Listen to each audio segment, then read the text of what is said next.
তোমার বুদ্ধি নেই না? তুমি একটা কাজও ঠিক করে করো না। তুমি রোহনকে তুলে নিয়ে যাচ্ছ, সেটা আমাকে বলনি কেন? কি বলছো কি? আমি রোহনকে তুলিনি। আর এমনিতেও কালকে আমি এখানে ছিলামই না। দেখো, মজা করো না আমার সাথে। এমনি আমার মুডটা একদম ঠিক নেই। আর এই কান্নার অ্যাক্টিং করে করে আমি বিরক্ত হয়ে যাচ্ছি। আরে বাবা, আমি সত্যি কথা বলছি, আমি এখানে ছিলাম না। আর এমনিতেও রোহনকে তোলার প্ল্যান তো হয়েই গেছিল।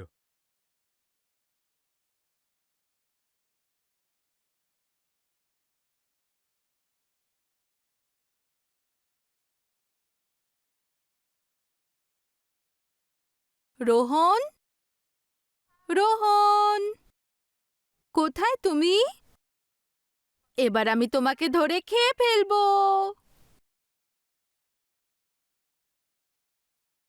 আমাকে তো তুমি খুঁজেই পাবে না মাম্মা। আচ্ছা, এক্ষুনি আসছি আমি, দাঁড়াও তুমি।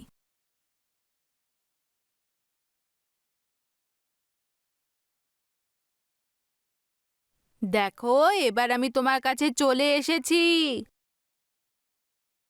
রোহন, এই ধরে ফেলেছি। এবার আমি খেয়ে ফেলবো আমার তোমাকে। কাতকুতু লাগছে মাম্মা, না। খেয়ে নি, খেয়ে নি, খেয়ে নি। চলো, এবার তাড়াতাড়ি তুমি ফ্রেশ হয়ে এসো, তারপর তোমাকে খেতে দেবো। মাম্মা, আমি নুডলস খাবো। না সোনা, আজ নয়, আমরা ঠিক কাল খাবো। না মাম্মি, আমি নুডলসই চাই। আজ নয়, কিন্তু আজ তুমি আইসক্রিম অবশ্যই পাবে। আইসক্রিম? তাহলে আমি এক্ষুনি রেডি হয়ে আসছি। আরে সাবধানে।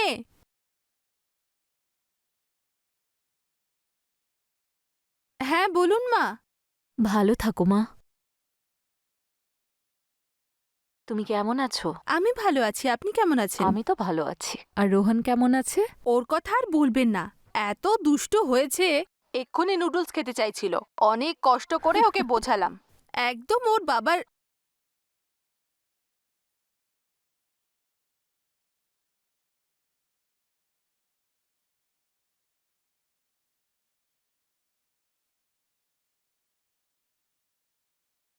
আমি জানি মা, আমার ছেলে চলে গেছে, অনেক দিন হয়ে গেল, কিন্তু এখনো আমাদের মনে সেই একই দুঃখ আছে।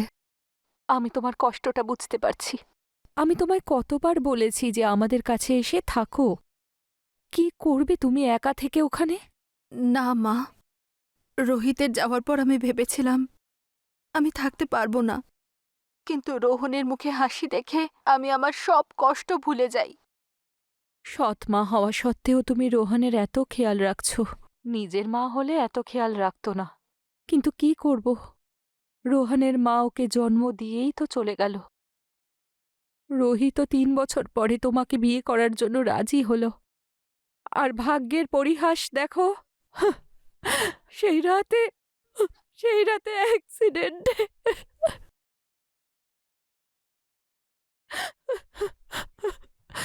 কিন্তু কিন্তু ভাগ্য ভালো যে রোহন বেঁচে গেছে। ওর ভরসাতেই তো আমরা বেঁচে আছি মা। যদি যদি ভগবান রোহিতের বদলে আমাকে তুলে নিত। না মা, আপনি কাঁদবেন না, আপনার শরীর খারাপ করবে। আপনি এবার নিজেকে সামলান। আচ্ছা, এখন ফোনটা রাখি, রোহনের খাওয়ার সময় হয়ে গেছে, না হলে আর খেতে চাইবে না। আপনি নিজের খেয়াল রাখবেন। ঠিক আছে মা, হ্যাঁ, এখন রাখছি, প্রণাম নেবেন। ভালো থেকো।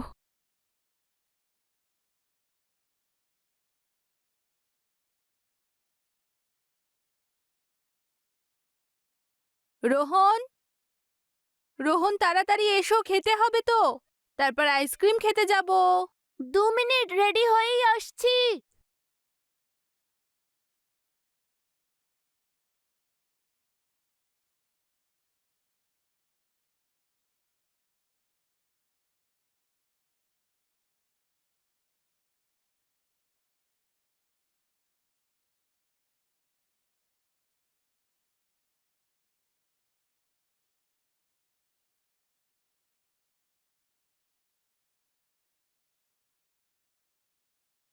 তুমি?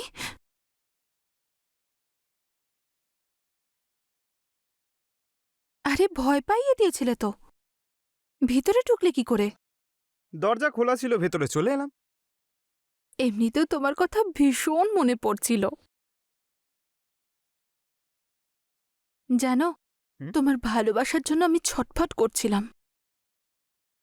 আরে কন্ট্রোল, আমাদের একসঙ্গেই তো থাকতে হবে। এমনিতেও আর কোনো কাটা আমাদের মাঝখানে থাকবে না। তাছাড়াও একটা কাঁটা ছিল রোহিত নামের, যাকে তুমি এইভাবে সরালে যে পুলিশও হয়তো ভাবছে যে কি হলো। তোমার বুদ্ধির তারিফ করতেই হচ্ছে। তুমিও কিছু কম স্মার্ট নও। এমন প্ল্যান বানালে যে কেউ কিছু বুঝতেই পারছে না। যাকে এই বাড়ি আর টাকা সব আমার হয়ে গেছে, এবার শান্তিতে জীবনটা কাটাতে পারবো। আর পড়ে রইল ওই বুড়ি, ওকে তো আজ নয় কাল যেতেই হবে। তারপর গোয়ার ফার্ম হাউসটা, ওটাও আমার হয়ে যাবে। আর আমার ভাগটা? আরে আমি পুরোটাই তো তোমার, আর তুমি ভাগের কথা বলছো? আমার সবকিছুতে তোমারই তো অধিকার। না, তুমি হয়তো ভুলে যাচ্ছ তোমার কাছে আর যা কিছুই রয়েছে সব রোহনের জন্যই রয়েছে। তুমি এখানে শুধু একজন আয়া হয়েই রয়েছো। সেই আগুনে তো আমার মনটা আজও জ্বলে। ওই রোহনকে না কিছু একটা করতে হবে। আমার গলার কাঁটা হয়ে দাঁড়িয়েছে ও। তো ওকে মারার প্ল্যান করছো নাকি? কেন নয়? তারপরেই তো এই সব কিছু আমার হয়ে যাবে। তুমি পাগল হয়ে গেছো নাকি? তুমি আমাকে ওকে রাস্তা থেকে সরাতে সাহায্য করবে, তারপর আমি এই বাড়িটা তোমার নামে লিখে দেব। না, এইবার আমি তোমার কোনো সাহায্য করব না। তুমি এটা ভাবতেই বা কি করে পারলে? ও ছোট বাচ্চা। তুমি না আমাকে শিখিও না। আমি তোমাকে জিজ্ঞেস করছি না, আমি বলছি তুমি আমাকে সাহায্য করো ওকে রাস্তা থেকে সরাতে, তারপর এই সবকিছু বিক্রি করে কোথাও চলে যাব। আর যদি পুলিশ ধরে নেয় তখন? পুলিশ কিছুই করতে পারবে না। লাস্ট টাইমের মতো একদম প্রপার প্ল্যানিং করব। আচ্ছা শোনো,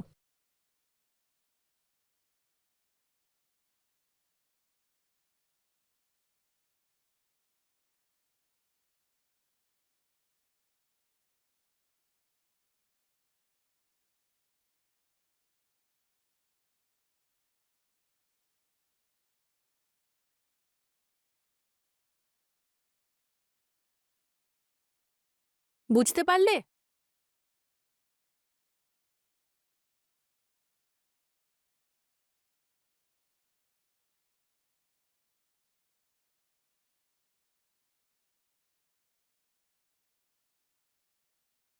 আমি কমিশনার স্যারের সঙ্গে কথা বলেছি, দেখা যাক কি হয়। আচ্ছা স্যার। স্যার আমার হুম। বাচ্চা, আমার বাচ্চা। দেখুন, আপনি নিজেকে সামলান, আগে বলুন কি হয়েছে। আপনি কাঁদবেন না, আমরা অবশ্যই আপনাকে সাহায্য করব।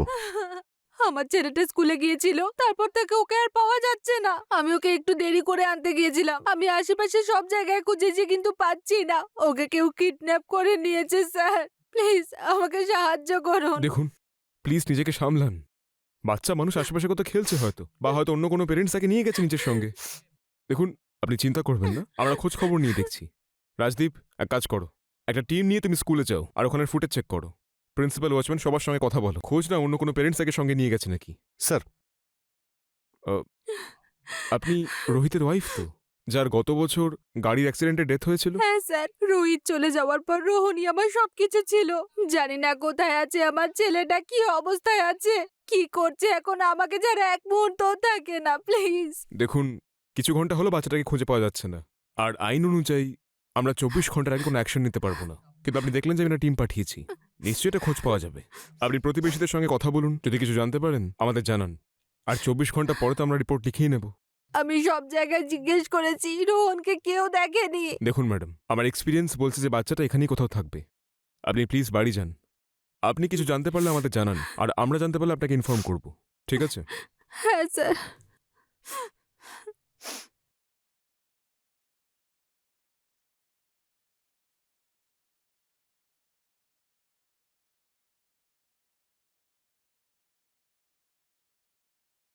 না মা, আমি সব জায়গায় দেখেছি, কিন্তু রোহনকে কোথাও পাচ্ছি না। আমি পৌঁছেও গিয়েছিলাম, আমি তো কিছু বুঝতেই পারছি না এখন কি করব।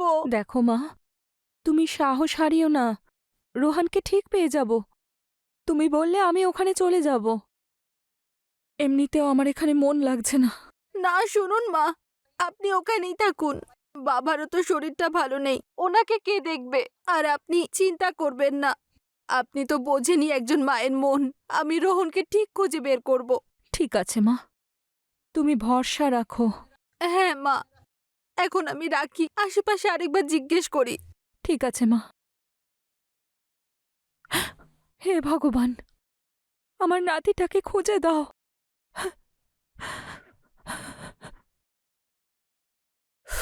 এই বুড়িটা তো আমাকে পাগল করে ছেড়ে দিচ্ছে।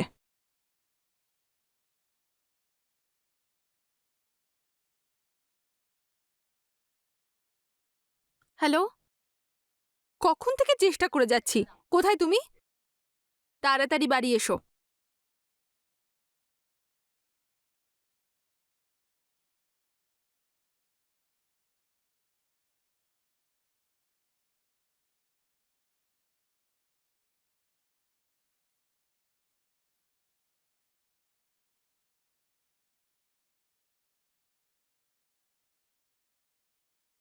তোমার বুদ্ধি নেই না?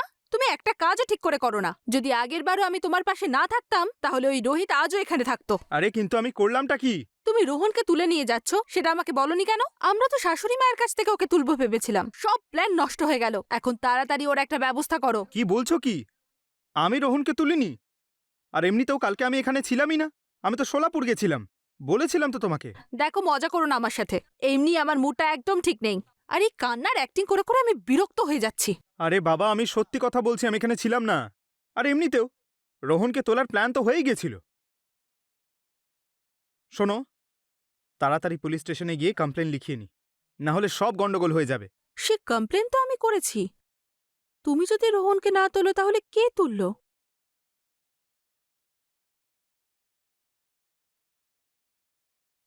হ্যালো,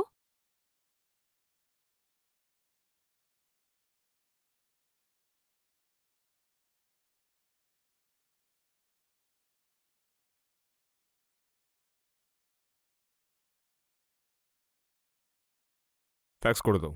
স্যার, হুম। আমি অনেককে জিজ্ঞাসাবাদ করলাম।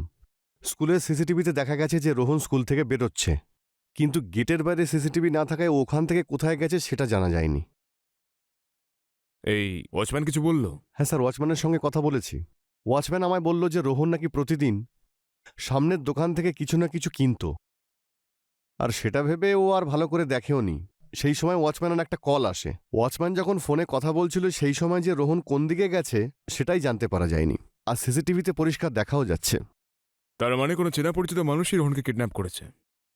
ও জানতো যে রোহন নিশ্চয়ই সামনের দোকানে গিয়ে কিছুটা কিনে আনবে। ব্যাপারটা বড্ড গোলমেলে। এটা কে হতে পারে যে রোহনকে কিডন্যাপ করলো? কিন্তু কেন করলো? এই প্রিয়ার সঙ্গে কথা হলো? কোনো র্যানসম কল এসছে? না স্যার, এখনো অবধি তো না। ওনার সঙ্গে কথা বলতে চাইলে উনি ভালো করে কথাও বলছেন না, শুধু কেঁদেই যাচ্ছেন। হুম। হ্যালো, আমরা আসছি।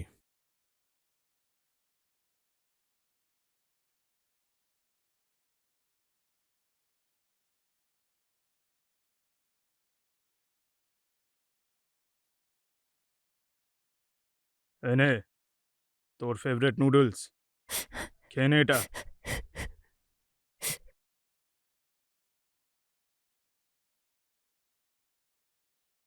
আমি মাম্মার কাছে যাব। শ্শ্, চুপচাপ খেয়ে নে, তারপরেই তোকে ছাড়বো। মুখ খোল।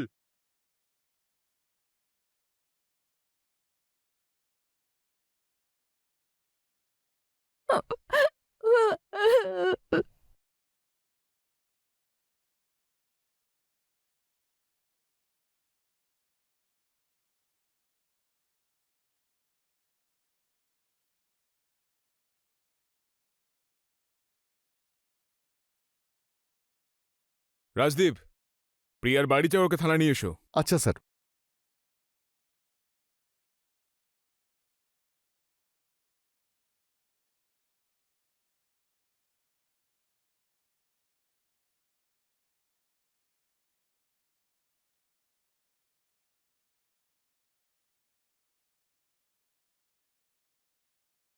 স্যার, আমার রোহনের কোনো খোঁজ পাওয়া গেল? হ্যাঁ, আপনাকে আমার সঙ্গে পুলিশ স্টেশনে যেতে হবে। চলুন।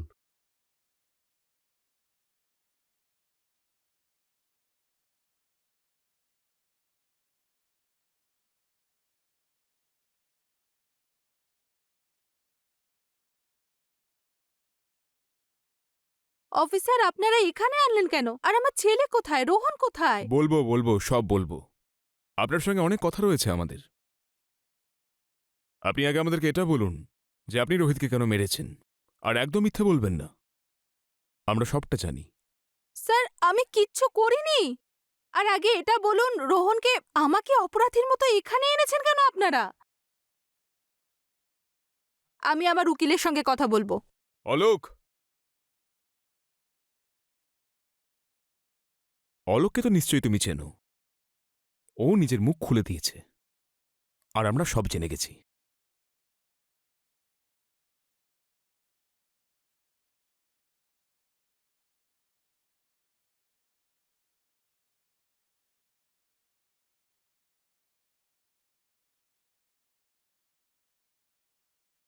ফোন করে এখানে ডাকলে কেন?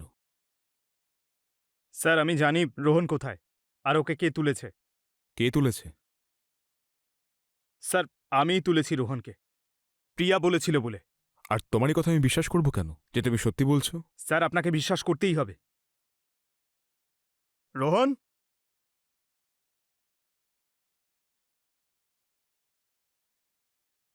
বাবা, বাবা তুমি ঠিক আছো তো? হুম। স্যার, স্যার, এই বাচ্চাটার প্রিয়ার থেকে অনেক বিপদ। রোহিতের পরও এই বাচ্চাটাকে মারতে চায়। রোহনকে না কিছু একটা করতে হবে। আমার গলার কাঁটা হয়ে দাঁড়িয়েছে ও। তো ওকে মারার প্ল্যানে রয়েছো নাকি? কেন নয়? তারপরে তো সবকিছু আমার নামে হয়ে যাবে। কি? তুমি পাগল হয়ে গেছো নাকি? তুমি আমাকে ওকে রাস্তা থেকে সরাতে সাহায্য করো, তারপরে এই বাড়িটা আমি তোমার নামে লিখে দেব। না, এইবার আমি তোমার কোনো সাহায্য করব না। তুমি এটা কি করে ভাবতে পারলে? ও একটা ছোট বাচ্চা। তুমি না আমাকে শিখিও না। আমি তোমাকে জিজ্ঞেস করছি না, বলছি আমি। এই সবে কিন্তু তুমিও ফাঁসবে, সেটা কি জানো? হ্যাঁ স্যার, জানি। কিন্তু মরে যাবার থেকে তো ভালো সরকারি সাক্ষী হয়ে সারা জীবন জেলে কাটানো। আর তোমায় কে মারতে চায়? প্রিয়া। প্রিয়া? ও তোমায় কেন মারতে চায়? তোমাদের তো বাইরে গিয়ে সেটেল হওয়ার প্ল্যান ছিল। আমারও তাই মনে হয়েছিল স্যার, কিন্তু যখন ওর বাড়িতে গেলাম তখন রোহিত তো গেল, এবার রোহনও চলে যাবে। আর এই বুড়ো বুড়ি আজ নয়তো কাল চলেই যাবে। তারপর একাই আমি এখানে রাজত্ব করব। আর অলোক কে কোনোদিন সুযোগ বুঝে বিষ দিয়ে মেরে ফেলব।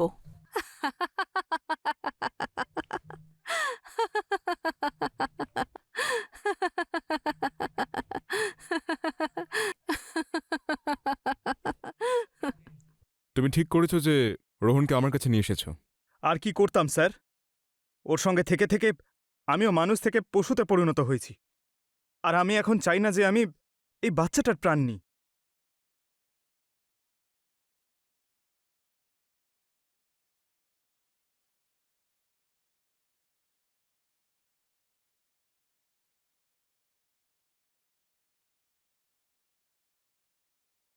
আমি জানতাম যে লোভ মানুষকে অন্ধ করে দেয়, কিন্তু এতটা যে কাউকে মেরে ফেলতে হয়?